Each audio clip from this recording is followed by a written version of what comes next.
शहादा नगर परिषदेत भाजपला धक्का, नगराध्यक्षपदी अभिजित पाटील विजयी। शहादा नगर परिषद निवडणुकीत सत्ताधारी भाजपला मोठा राजकीय धक्का बसला आहे। नगराध्यक्षपदाच्या अत्यंत चुरशीच्या लढतीत जनता विकास आघाडीचे अभिजित पाटील 1041 मताधिक्याने विजयी झाले आहेत। त्यांनी भाजपचे उमेदवार मकरंद पाटील यांचा पराभव केला।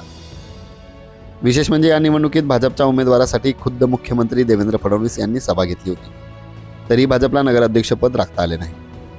विजयानंतर अभिजित पाटील यांनी कार्यकर्त्यांसह जल्लोष करत भाजपला आव्हान दिले। नगरसेवक पदाच्या 29 जागांपैकी भाजपला 20 जागा मिळाल्या असल्या तरी नगराध्यक्ष पदावरील पराभव भाजपच्या जिव्हारी लागणारा ठरला आहे। जनता विकास आघाडीचे 9 नगरसेवक निवडून आले आहेत।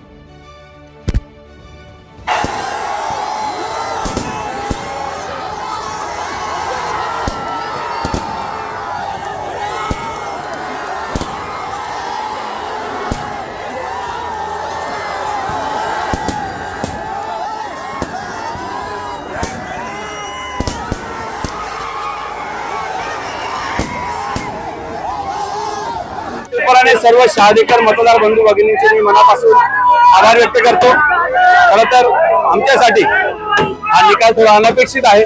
20 पेक्षा अधिक नगरसेवक निवडून यायला हवे अशी आमची सुरुवातीपासूनची रणनीती होती, परंतु मतदारांनी काही फरकाने आमचे नगरसेवकांना मागे ठेवलं।